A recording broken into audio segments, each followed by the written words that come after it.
నమస్తే! అందరూ ఎలా ఉన్నారు? మీరు బావుండాలనే కోరుకుంటున్నాను. ఈరోజు మన వీడియో చాలా స్పెషల్ అండి. అందరికీ పికిల్స్ అంటే చాలా ఇష్టం. అందులో నాన్ వెజ్ పికిల్ అంటే ఇంకా ఇష్టం. సో, ఇంకెందుకు ఆలస్యం? ఈరోజు మన ఈ వీడియోలో చికెన్ పికిల్ ఎలా చేయడమో చూసేద్దాం. ఇక నేను పావు కేజీ చికెన్‌కి ఎలా చేయడమో చూపిస్తున్నాను. ముందుగా 2 దాల్చిన చెక్కలు, 4 లవంగాలు, అలాగే 2 ఇలాచీ వేసుకొని లో ఫ్లేమ్ పైన ఫ్రై చేసుకోవాలి. ఇలా ఫ్రై చేసుకున్న వాటిలో 1 టేబుల్ స్పూన్ ధనియాలు యాడ్ చేసుకోవాలి. అలాగే ఇవి కొంచెం ఫ్రై అయ్యాక హాఫ్ స్పూన్ మెంతులు, అలాగే 1 స్పూన్ ఆవాలు, హాఫ్ స్పూన్ జీలకర్రని యాడ్ చేసుకొని మంచి వాసన వచ్చేంత వరకు వీటిని ఫ్రై చేయాలి. ఇలా ఫ్రై అయిన వాటిని స్టవ్ ఆఫ్ చేసి చల్లారాక మిక్సీ పట్టుకొని పక్కన పెట్టుకోవాలి. ఇప్పుడు మనం తీసుకున్న చికెన్ని బాగా క్లీన్ చేసుకొని అందులో పీసెస్ ఈ సైజులో ఉండేటట్టు చూసుకోవాలి.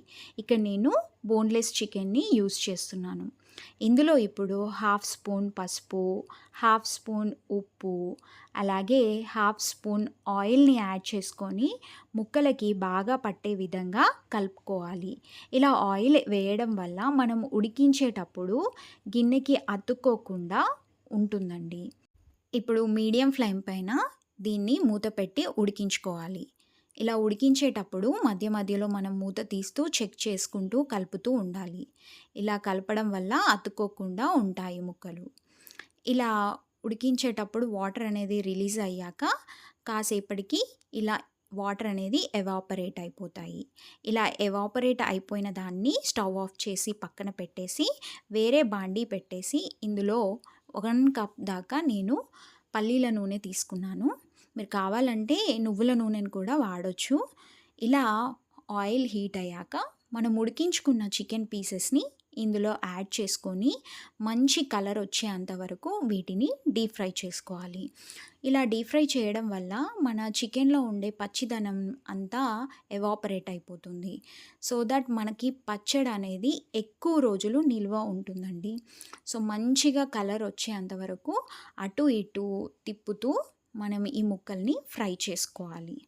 ఇలా ఫ్రై అయిన వాటిని పక్కన పెట్టేసి అదే బాండీలో 1 టేబుల్ స్పూన్ దాకా అల్లం వెల్లుల్లి పేస్ట్ వేసి పచ్చి వాసన పోయేంత వరకు ఫ్రై చేసుకోవాలి.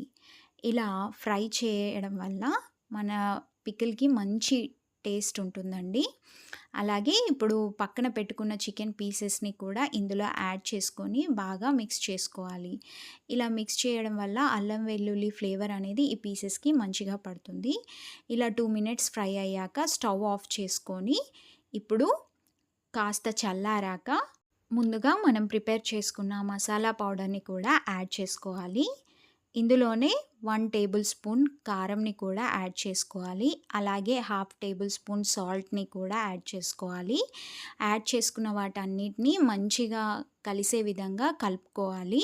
ఇలా కలుపుకున్నాక మనం చివరన ఒక మీడియం సైజ్ ఉండే నిమ్మకాయ రసంని కూడా ఇందులో యాడ్ చేసుకొని మరొకసారి ఈ మిశ్రమాన్ని కలుపుకోవాలి. ఇలా ముక్కలకన్నిటికి మసాలాలు, కారాలు అన్నీ పట్టే విధంగా మంచిగా కలుపుకున్నాక దీన్ని మనం ఒక జాడీలోకి తీసుకోవాలి.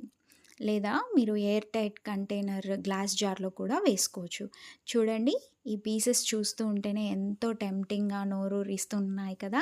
ఇంకెందుకు ఆలస్యం? మీరు కూడా మీ ఇంట్లో ట్రై చేసి ఈ రెసిపీ ఎలా వచ్చిందో నాకు కామెంట్ బాక్స్‌లో కామెంట్ చేయండి.